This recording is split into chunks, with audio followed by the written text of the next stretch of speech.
Hello, everybody. Thank you for coming. As you can see, or hopefully you're aware before you registered, it's a webinar that I'm doing on getting the most out of Virtual Cabinet. For those of you who do know me, hello, I'm probably your account manager. For those of you who don't know me, I'm George. I'm the key account manager here. I look after most of our bigger accounts, but my background is technical and as opposed to sales. So I started in support and then went into consultancy and training and implementations and project management and all of that sort of thing. So I've been involved in pretty much every size of client we have, from one user up to 1,000 users. So hopefully there isn't too much I don't know about VC and how it can be used out there in the wild. So please do ask me any questions if you have any. I want to make this as reasonably interactive as possible. I'm going to set a framework roughly around what I'm talking about in just a second. But if you do have any questions, please do interrupt, because it's just better when you do. So as you can see here, agenda, I'm going to go through some fairly formal, some fairly informal things, but ultimately the whole thing that we're aiming to do is try to get you thinking about how VC is working for you. It's not just about how the software is set up necessarily, it's also about how you are using it. You can have the most perfect piece of software in the world set up in the most immaculate way, and if people aren't trained to use it correctly, or they're not happy using it correctly, or they don't think that they want to use it correctly, they never will. So I'm going to go through a lot of the stuff that we see when we're doing formal and informal health checks, and some of the solutions that we have to those problems. And then I'll give you some rough ideas of what a health check consists of and what we produce and what we give back to you, but also what you can do just by phoning in and asking questions, which we always encourage, either to your account manager or to support. Please do just ring in and ask us anything you like, however random it may feel. If you are suffering in any way and there's anything we can do to alleviate that suffering, then that's exactly what we want to do. So if we don't know you are having problems, we can't fix them. So please do speak up. I am very quickly just going to have an extremely simple poll, just to ask people roughly how they feel about how they're using VC at the moment. So if you could just click on how confident you are about how things are going. I'm talking general functionality, happiness of users, internal training, processes and procedures, all of that sort of stuff. Okay, cool. Thank you. I think most people are pretty happy they're doing okay with it. Some people are obviously getting a lot out of it, and some people aren't very happy that they're using it in the best way possible. I think that's entirely fair, and I think a lot of it probably has to do with sort of age of client. And I don't mean that in terms of your age, I mean in terms of how long you've been a client of ours for, as I will show you here. Just before I get into the kind of nitty gritty of what I think about these things, what I would like you guys to do, just as a sort of little bit of homework, really, it can't all be fun, is just have a think about what your daily processes are. And I don't just mean in terms of using VC for filing and finding things. I mean things that your staff are doing, or your members of your team or your colleagues, things that they're doing, particularly things they're moaning about. Things that used to work better than they do, you know, software changes, laptops get changed, servers get refreshed, things change, and quite often they don't get put back in exactly the same way they were previously. I want to know if people are doing repetitive and mundane tasks. If any of you have had the pleasure of being on my webinars previously on things like integrations and automations, there will always be this running theme of, could you be doing things better, and is there anything we can help you with? And if you are doing things again and again and again and they're driving you insane, please ask us, because we want you not to have to do that. There is probably something out there we can do to help you, and ultimately the worst we can say is no, and if we say yes, happy days. So please, as we are going through this process, try to reflect it back on how you are doing things, and then give me a question if you want to about what we can do to make it better. As I've alluded to just now, these are the common issues that we find. So I used to go and spend sometimes 2, 3, 4 days on site, and I would interview people at partner level, manager level, user level, whichever departments they all worked in, how those departments interacted, and then what we could do to frame the software around making that work for them. And the biggest one we had, or the biggest problem I come across, is the lack of communication or people suffering in silence. People will, particularly at the moment when they're stuck at home on their own, people will just go in and do things the same way they've always done them because they don't know there's a better way, and it will probably be making them miserable. So if we can help them, we need to know there's a problem. The other thing that we come across quite regularly, and actually some of these are broadly similar. So if you had VC put in when it was installed, obviously as you did, the structure was probably created to replicate your existing paper structure at the time. Most people don't tend to want to totally revolutionize everything they do as soon as they bring in a new piece of software, because as we know, staff and people tend to not be resistant to change necessarily, but it can on the face of it appear to be a hassle. So when VC is originally put in, quite often we replicate the paper file that you've been using prior to digitizing everything. As time goes by, there isn't perhaps the necessity for it to work in exactly the same way, but VC is still set up in the same way as it was originally. So you might have indexes in there that are now completely redundant and people just scroll past. So, you know, you might have client code and name at the top, then 5 indexes that nobody uses, and then date at the bottom. And every single day people are just scrolling past those 5 and it annoys them, but it doesn't annoy them enough to do anything about it. That's the sort of thing that I want to change. Changing the structure, changing how VC works, making sure you're upgrading. That's something that I bang on a lot about in my webinars, is I want you to be on the latest version of VC, not just because of the bug fixes, but because there's extra functionality in there. There are different ways of doing things, particularly in the latest version, which if you're not on version 5, I'll show it to you in a minute. It looks a bit different. It's a bit neater, a bit tidier, drags it out of the 90s effectively. Move some of the buttons around so they're a bit more streamlined, slightly better user experience. So again, use the upgrades. They are there, they are free, they are part of your support contract, and you don't even have to do them. Support will do them for you. Just log a call, get upgraded, and move on. Those are the various issues that we come across. What I would like to do before I move on to the nitty-gritty bits of VC is go into essentially what a health check will comprise of, the formal health check, that is, rather than the little tiny bits which I will be showing you at the end to hopefully improve how your lives work.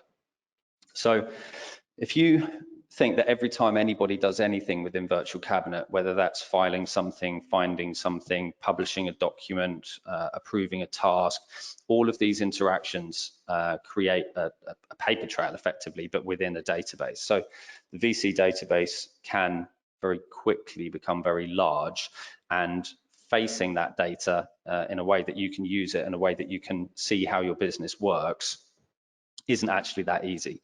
But we can provide lots and lots of that data. So when we do a proper health check and we go and investigate your virtual cabinet, what we do is the consultants will not only talk to you and talk to the staff and talk to the team members about how they're using it on a day-to-day basis, but in order to change some people's working habits, it's useful to have some data to back up exactly what it is that you want them to do or how you want them to change what they're doing. So what we do is we produce a spreadsheet with lots and lots and lots of tabs and lots and lots and lots of data on it, which I'm not going to go through individually. You'll be very glad to know. But a couple of these I will just focus on very, very briefly, because some of the stuff that comes up regularly when we go and ask people what they want and what they want us to improve and what they want us to look at, things like how quickly do we approve tasks, where are the bottlenecks in my business.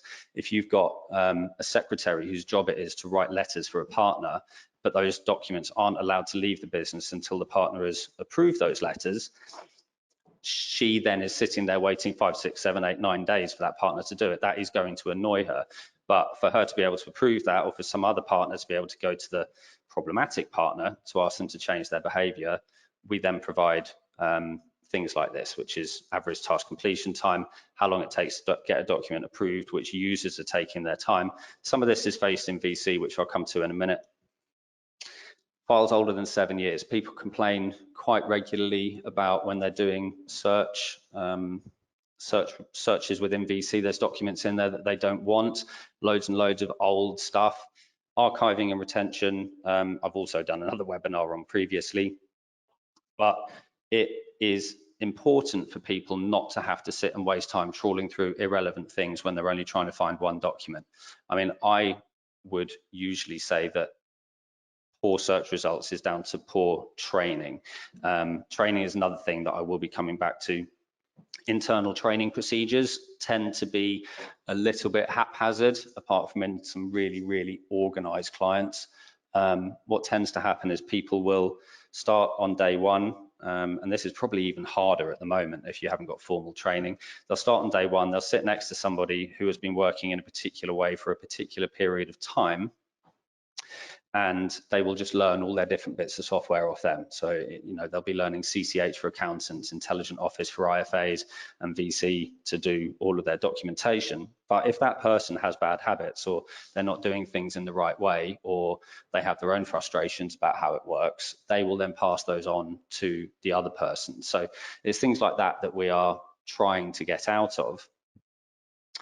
But we can also make VC work in such a way that the training is less problematic. So you try and make VC almost bomb-proof effectively, so that irrespective of how badly they are searching for documents, they have a higher probability of getting to where they want with a minimum of effort. So archiving and retention is a really good example of that. We start hiving off documents that are 2 years old, 5 years old, 7 years old into different areas of VC. So you're only focusing on existing, current, useful documents. And again, we provide data as part of the health check, which will back that up and tell you how much space you can save and how many documents are affected and so on and so forth. And again, published documents per user, who's sending out what, when they're sending it, how many people are sending things per month.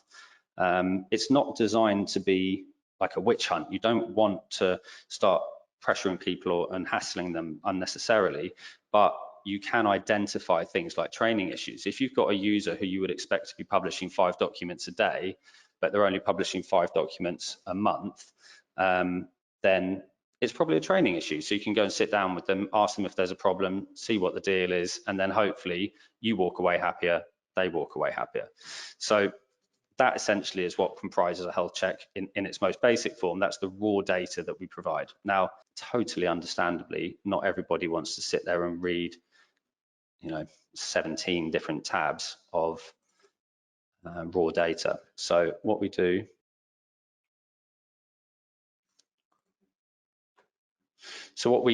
you'll be grateful to know, is we provide a sort of customized report, because we do all this stuff all the time, right? So we go into all sorts of different industries, all sorts of different sizes of business, and broadly speaking, the problems, whether document related or otherwise, are basically the same. So we know which bits of these spreadsheets are probably likely to be most pertinent. So we then write a report with various highlighted things that we know are likely to be a problem, and we send it over with a bunch of recommendations, and then you can take them up should you wish. Simple as that, really. So that's a formal health check. Now, I appreciate that not everybody either wants or has the time for people to be rooting around in their databases and interviewing their staff and so on. So I think as a slightly less formal part of the process, I would like to show you some bits and pieces within Virtual Cabinet that perhaps you're not entirely aware of, and are quite often questions that we have brought up to us by people that we speak to, or when we do polls or we ask for reviews of the software and things like that, we see some common themes that come up again and again and again, and quite often they're very, very easily fixed. So I am going to have a slightly whistle-stop tour of bits of VC that I know people will probably benefit from. And one thing I always say is, and I will caveat this with some stuff that's coming later, but generally speaking, in VC, unless you are clicking on a button that says destroy, you are not going to break anything. So just feel free to have a little bit of a rummage around. And if you ever struggle, or you ever have any questions, or you're ever worried about what you're doing, as I've said before, call into support, call into your account manager. We will always be happy for you to become better at using VC. There's no reason for us to argue with that. So never ever be concerned about doing so. Depending on sort of which position in the businesses that people on this call are, some of this stuff won't be available to you. You just haven't been given the correct rights, or maybe you've got stuff that's available to you that just clutters things up and doesn't need to be there. I think it's worth mentioning that none of that is set in stone. As with anything in Virtual Cabinet, or almost anything, it's very customizable. So reporting is a really good example of that. We often find that the people who are doing the work haven't been given the correct access rights within VC to actually be able to check what's going on with that work. It sounds mental, but it's very, very, very common. So you could have somebody, let's say secretarial or admin, whose job it is to publish documents out on behalf of a partner. So the partner's approving tax returns via a workflow process. The secretarial or admin person then receives a notification that they need to publish this out, and then they're publishing documents blithely all day, every day, and they never actually know what's going on with those documents. Because of their position in the company, they've been deemed unworthy of having the reporting tab. Very, very easily switched on. I'll just quickly go into that while I'm thinking about it. Different people can have different access settings, but effectively, again, the admin tab looks scarier than it is. There's not much in here that you can screw up VC with. The only things I'd warn you to keep away from are filing cabinets and structure. Everything else is essentially how you interact with VC. So if you want to give somebody the ability to have reports, it's all down here. So you just click on, I want standard users to have the portal report, tick, close, and then they can have it. And what they then receive, if you've never seen this before, please familiarize yourself with it. But effectively, it's just a graphical representation of where stuff is. So if I am that secretarial person and I know that, and I know that I've sent out X amount of documents, I need to know who I need to chase, when I need to chase them. I can come in here, and again, people don't often know this, but these themselves are filters. So I can click on the 21 signature requested pending documents. That will then filter out anything underneath that has had a signature requested but hasn't been signed. I can then start to filter it out by who's viewed it, who hasn't viewed it, and then I know how I can chase these people up. So if I want to phone one person to say, I can see you've read it, but you haven't signed it, is there a problem? That's a very different conversation to, I've sent you the portal document, I can see you haven't read it, is there a problem? And then your interaction with your clients becomes much more pleasant than that poor secretarial or admin person just randomly ringing people going, did you get it, didn't you get it, what can I do to help you? It's very simple, but it's very, very effective. Same with stuff like outstanding tasks.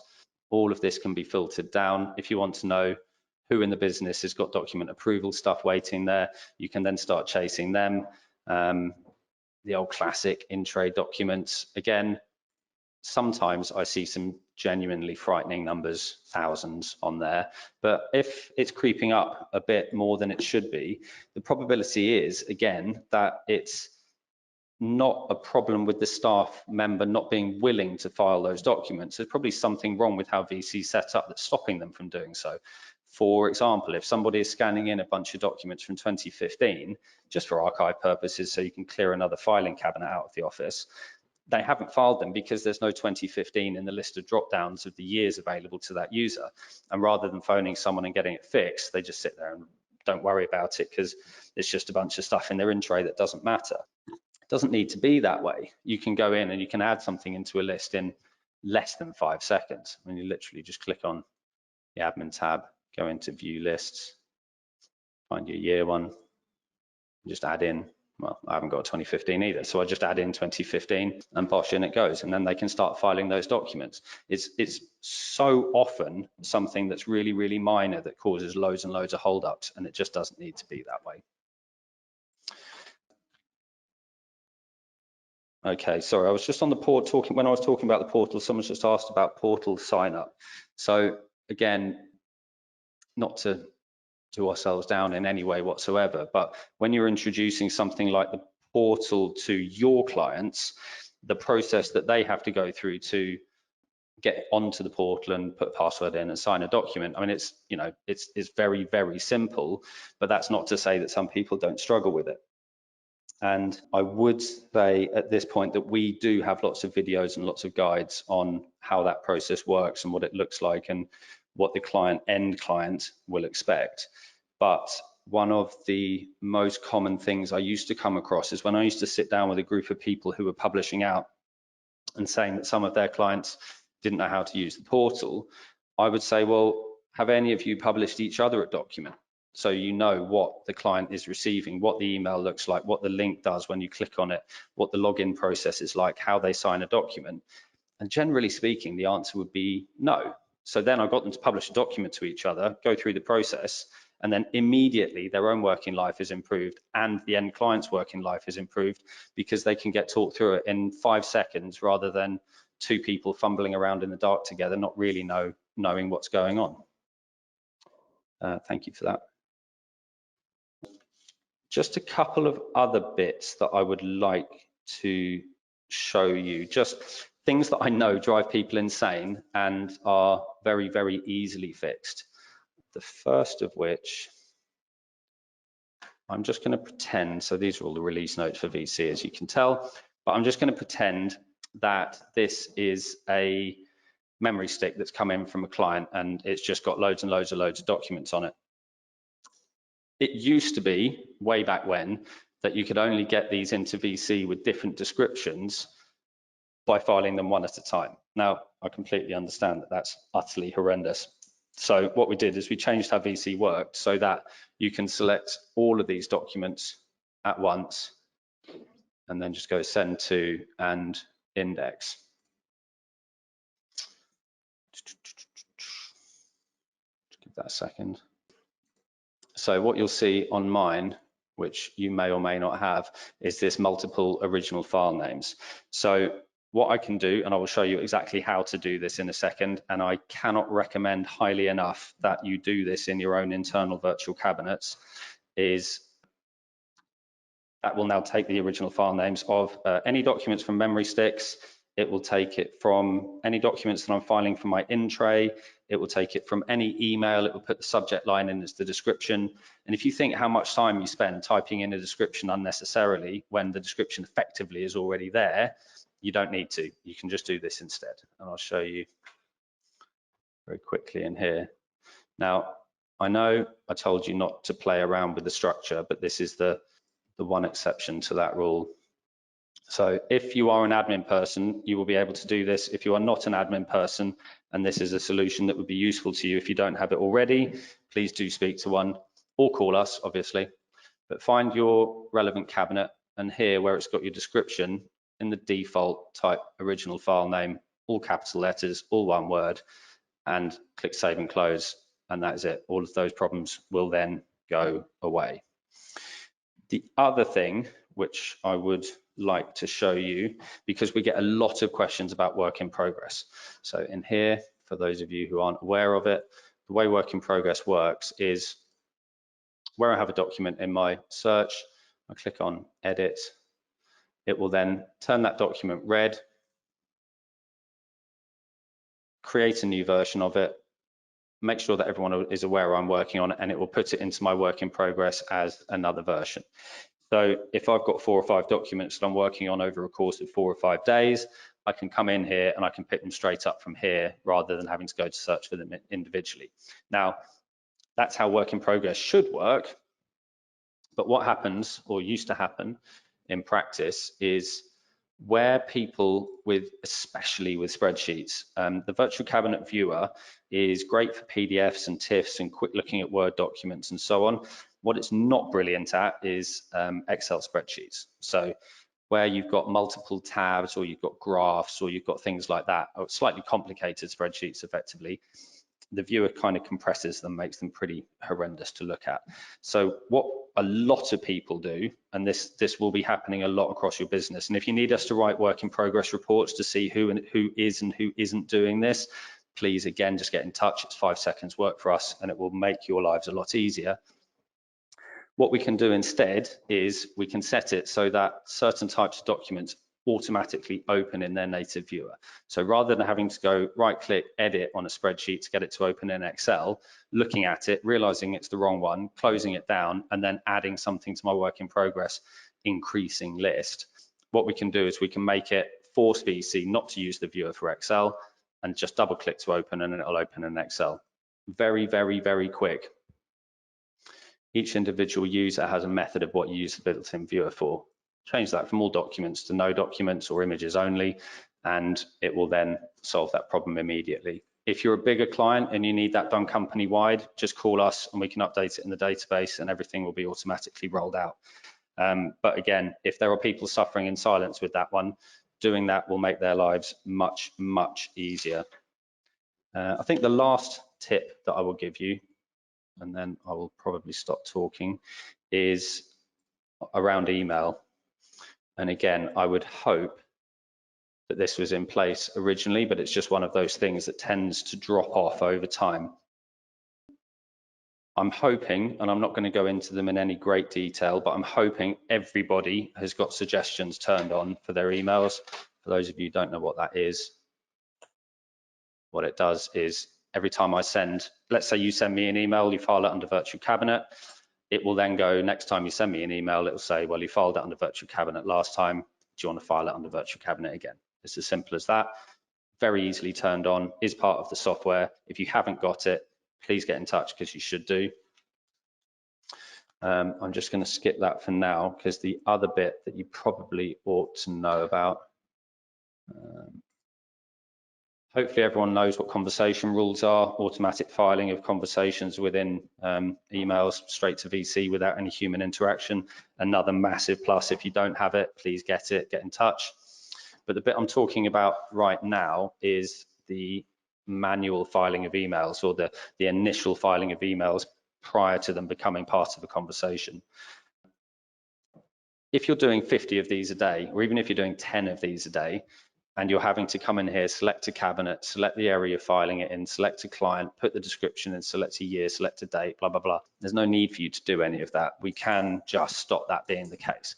So we can set it so that the subject line automatically goes in to the description. We can set it so if I know all of my stuff is going into my clients folder, it's all going under correspondence. I know the date's going to be today and the year's going to be this year. There's no point me filling in that every single time I send an email. So if you come into this little insignificant but important cog at the bottom, here you can pick which cabinet you want to default to, which area you want to default to. Client code and client name, they're always going to vary, so leave those blank. Description, I want that to be the subject. Date, I want to be the date, and the year, I want to be the year. Obviously, when it gets to 2022, I can just come in here, change that, and then bang, it's defaulting in again. So again, really, really, really simple, but if you aren't using that already, and I hope some of you aren't, otherwise it's a complete waste of time. If you aren't using that already, please do, because it will save you and people you work with an enormous amount of time. Okay, I think, broadly speaking, that will probably do from me for now. I would like to open the floor to any questions, and it could be anything, in all honesty. If you've got structural issues, or you've got organizational issues, or you've got individual users who are suffering with a particular thing, I would really, really like to know about it, because then we can bring it into, communications that we can send out to people. Any issues you're having are likely to be being had elsewhere. Let's have a look. Hold on one second. I've got a couple here. Okay, I've got something about search times taking a while. That will be fixed, or can be fixed quite easily. I think there's a big difference between taking the plunge of actually physically destroying documents. A lot of people freak out pretty badly when you tell them they will never be able to look at a particular document again, however old and irrelevant that document may be. But if your search results are coming back slowly, I would highly, highly recommend getting some archiving in place so you can start splitting those cabinets out and making your searches more focused and more relevant. And again, with as I've said previously, with most things in VC, everything is highly, highly customizable. So if you want only documents within the last year to be immediately visible, or you want 3 years, or you only want certain document types to be available, if you want to hive off anything to do with X clients, that sort of thing, we can automate all of that, and we can just make it so that your search results are what you want them to be, and they come back as fast as possible.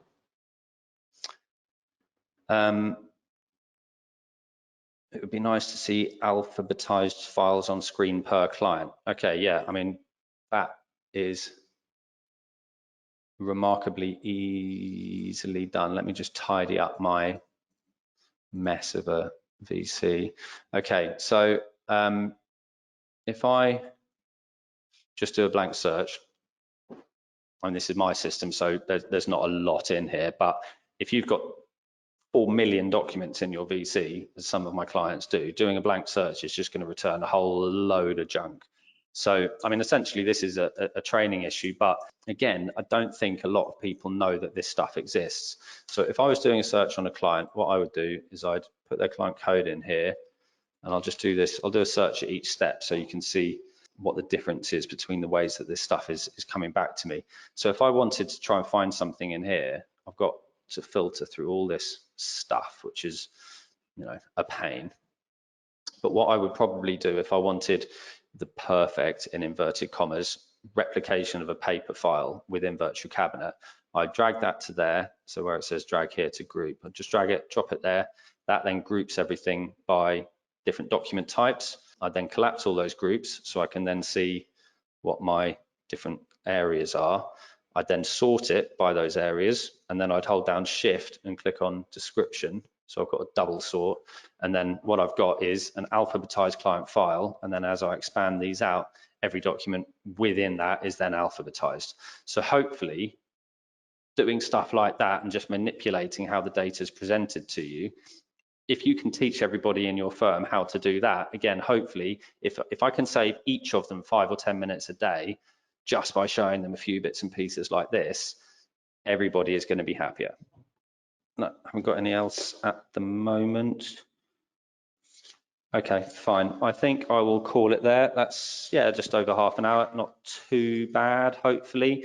As I said previously, I would quite like everybody to go away and have a little think about all of these things. Those 2 or 3 things that I've shown you are just the most common ones that we come across. If you have any others, please do get in touch, and we'll do whatever we can to help you out. Okay, I will call it there. Thank you very much for your time and your attendance, and hopefully you found it useful, and hopefully I will see you on another one in the future. Thank you ever so much. Cheers.